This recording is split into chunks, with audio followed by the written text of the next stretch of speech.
Hello दोस्तों, नमस्कार। मेरा नाम है प्रशांत। स्वागत है आप सभी का आपके अपने यूट्यूब चैनल में। दोस्तों, पेंशन का जो महत्व होता है वो नौकरी करते हुए तो इतना नहीं लगता है, लेकिन जब कर्मचारी रिटायर हो जाता है तो फिर उस पेंशन का महत्व कर्मचारी को समझ में आने लगता है। ये बातें अभी तक आपने कर्मचारी संगठन के जो भी बड़े-बड़े अध्यक्ष हैं, जैसे विजय कुमार बंधु जी हैं या और भी लोग हैं, उनके मुँह से सुना होगा बोलते हुए। लेकिन अभी रिसेंटली संसद में मुख्यमंत्री पद पे होते हुए एक नेताजी ने सभी को वहाँ पर ये आगाह किया कि पेंशन कितनी ज़रूरी है और ये आप लोग तो अभी एमएलए, एमपी बने हैं, लेकिन जब आप रिटायर होंगे, तब आपको इस पेंशन का महत्व समझ में आएगा। और इस शब्द को सुनकर जितने भी वहाँ पर सदस्य थे, सभी ने तालियों से उसका स्वागत किया। क्या है खबर आगे पूरी विस्तार से आपको दिखाएँगे, तो जानने के लिए, देखने के लिए बने रहिएगा वीडियो पे। चैनल पे हैं तो चैनल को सब्सक्राइब कर लीजिए, बेल आइकन दबाइए ताकि ऐसे वीडियो आपको मिलते रहें और आप हमेशा अपडेट रहें। चलिए बिना देरी करते हुए वीडियो को स्टार्ट करते हैं। उनकी भी तनख्वाह बढ़े। ये अगर आप करेंगे तो बाकी काम फिर हमारा है। मैं पैसा ढूंढ लूंगा और जो तनख्वाह बढ़ानी होगी वो हम बढ़ा देंगे। पेंशन तो तनख्वाह के साथ बढ़ेगी और मुझे पेंशन का ज्यादा फिक्र है। पेंशन का मुझे इतना खास ख्याल था नहीं जब तक हम एक्स एमएलए नहीं बने। एक्स एमएलए बनने के बाद पेंशनों का हमें एहसास हुआ। जो यहाँ पहली बार एमएलए बने हैं ना, उनको अभी इस बात का एहसास नहीं है।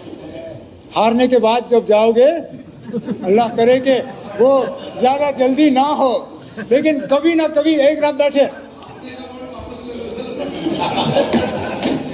चलिए, जब आप रिटायर होके यहां से जाओगे तो कभी ना कभी पेंशन पे तो आपको करना होगा। तो उसमें स्पीकर साहब आप पेंशन का भी देख लीजिए।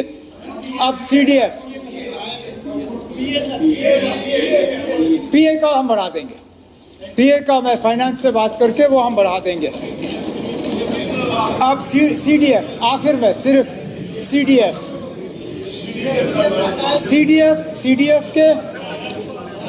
सीडीएफ के गाइडलाइंस को लेके यहाँ पे शिकायत आई और मुझे लगता है इसमें थोड़ी सी हमें तब्दीली लाने की ज़रूरत है।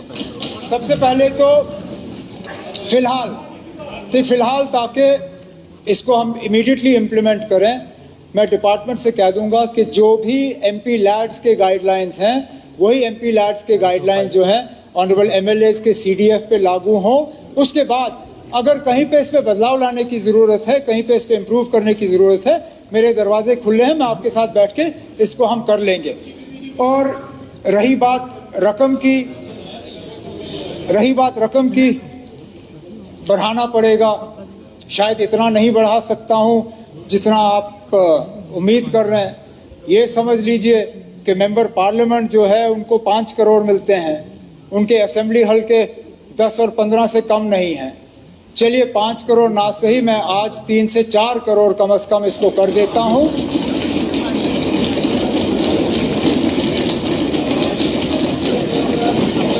लेकिन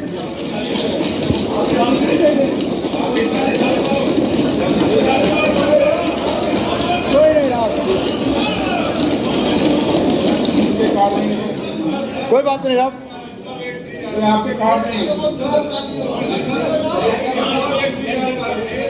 तो बेसिकली क्या होता है जब हम तो दोस्तों, जो अभी आपने वीडियो देखी है, ये वीडियो जम्मू कश्मीर विधानसभा की है, जहां पर जम्मू कश्मीर के मुख्यमंत्री उमर अब्दुल्ला जी पेंशन के बारे में बात करते हुए नजर आ रहे हैं कि एक्चुअली पेंशन कितनी ज़रूरी है। और उन्होंने ये भी बोला कि पेंशन बहुत ही इम्पोर्टेंट है हमारे लिए और हम इसको नज़रअंदाज नहीं कर सकते हैं।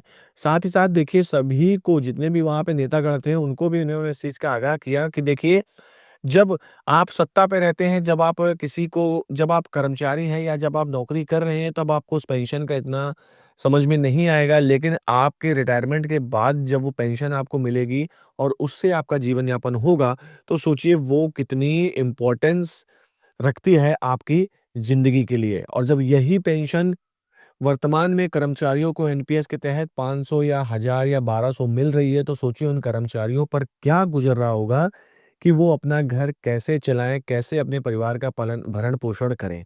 ये चीज़ें देखते हुए, इन सब चीज़ों को देखते हुए कर्मचारी संगठन के अध्यक्ष विजय कुमार बंधु जी हैं या मनजीत सिंह पटेल जी हैं या मैं शिव गोपाल मिश्रा जी को भी ले लेता हूँ, जितने भी मंत्री हैं, उन्होंने पेंशन का जो मुद्दा है वो बढ़ चढ़कर आगे सरकार के समक्ष रखने का प्रयास किया है। दोस्तों बहुत कम ऐसा देखने को मिलता है। मैं यहाँ पर किसी पार्टी पक्ष से संबंध नहीं रखता हूँ, ना ही मैं किसी पार्टी पक्ष को सपोर्ट कर रहा हूँ, लेकिन एक्चुअल बात जो है दोस्तों, वो देखने वाली यही है कि कोई एक्चुअल जो नेता है वो एक्चुअली बात तो कर रहा है, पेंशन का महत्व तो बता रहा है सभी कर्मचारियों को। बाकी आप लोगों ने जितने भी लोगों से सुना होगा वो एक्चुअली इतना डीपली नहीं जाते हैं, लेकिन कोई तो समझ रहा है कि पेंशन कितनी ज़रूरी होती है कर्मचारियों के बुढ़ापे के लिए, कर्मचारी के रिटायरमेंट के दौरान। अब सरकार जो है, वर्तमान सरकार जो है, वो क्यों नहीं इस पर गौर कर रही है? रीज़न आखिर क्या है? क्या सच में अर्थव्यवस्था पर बोझ पड़ेगा? जैसा कि बड़े-बड़े अर्थशास्त्रियों ने भी इस चीज़ को बोला, कई अर्थशास्त्री कहते हैं ऐसा कुछ नहीं होगा, कई अर्थशास्त्री कहते हैं ऐसा होगा। लेकिन देखा जाए दूसरी तरफ तो जहाँ पर पुरानी पेंशन दी जा रही है जिन-जिन राज्यों में, वो कैसे मैनेज कर रहे हैं, वो अपने जो भी फंड्स हैं, जो अपने कर्मचारी हैं, उनको कैसे डील कर रहे हैं, कैसे पैसा वो राज्य में भी लगा रहे हैं और कर्मचारियों को पेंशन भी दे रहे हैं। ये चीज़ें एक तरफ से थोड़ा कर्मचारियों को समझ में नहीं आ रही है कि आखिर केंद्र के पास जब इतना बजट रहता है, तो सरकार जो है वो पेंशन से डिनाई कर रही है। बट यहाँ राज्य के कर्मचारियों को पेंशन दी जा रही है, वो किस प्रकार से कार्य कर रहे हैं। तो कई चीज़ें हैं जो कर्मचारी इन चीज़ों को नहीं समझ पा रहे हैं। फिलहाल यूपीएस पेंशन स्कीम का आपको भली-भाँति पता ही है कि क्या है इसका मामला, चयन अंतिम बार होगा। अगर आप एनपीएस, यूपीएस में कोई एक चयन कर लेते हैं, तो फिर आप दोबारा उसको बदल नहीं सकते हैं। तो मेरा सभी मेरे दोस्तों से, मेरे जितने भी सीनियर्स हैं, इसमें से जितने भी मेरे जूनियर्स हैं, उनको मैं सभी को यही बोलना चाहूँगा कि जो भी चुनाव करें सोच समझ के करें, किसी फाइनेंशियल एडवाइज़र से पूछ लें। यूट्यूब में और भी चैनल्स हैं और भी वीडियोज़ हैं, उनको देख लें कि यूपीएस, एनपीएस में आपके लिए क्या बेनिफिट है। फिलहाल मैंने भी एक वीडियो बनाया हुआ है जिसमें आप देखकर ये पता लगा सकते हैं कि आपके लिए कौन-सी स्कीम बेनिफिशियल होगी। फिर भी अगर आप उस वीडियो से सहमत नहीं हैं तो आप कमेंट सेक्शन पे ज़रूर बताइए ताकि मुझे और जानकारी अच्छे से अच्छी हो पाए और मैं और लोगों तक पहुँचाने का प्रयास करूँ।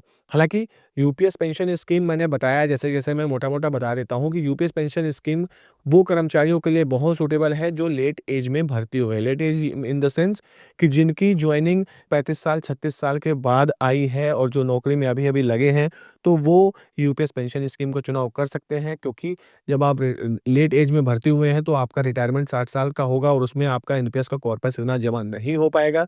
तो फिलहाल आप आँख बंद करके यूपीएस पेंशन स्कीम का चुनाव कर सकते हैं।